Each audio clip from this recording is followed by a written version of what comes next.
So yung mga ka-cooking, ang cooking nyo sa kusina, cooking TV, kaya samahan nyo sa aking pagluluto ng pork adobong sitaw.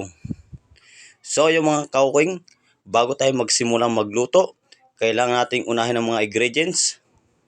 Unahin natin ang bawang.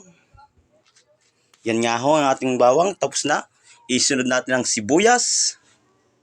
Yan nga ho mga ka-cooking, ay paspasan niyo. Tingnan nyo, ay. Isunod natin ang sitaw. Wow, ang galing. Ganun yun.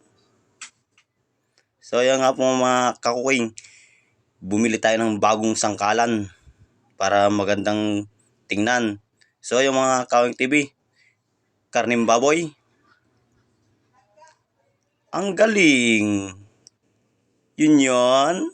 So yung mga ka-cooking TV, ilagay na natin ang mantika sa kawaling umiinit at isama natin ang baboy. Hintayin natin maging golden brown. Mag-isa tayo ng bawang. Isunod ng sibuyas. Wow ha! Mekos-mekos na natin yan, insan. Sino yun? Yan nga ho mga ka-cooking, sitaw. Imekos-mekos na natin.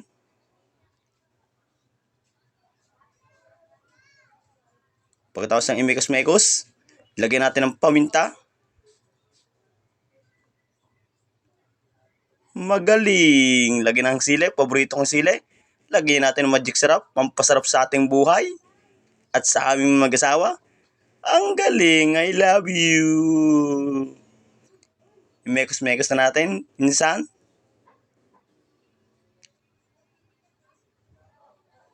So yung mga ka-cooking, lagyan na natin ng toyo, pampakulay, para sumarap ang lasa ng adobong sitaw with pork.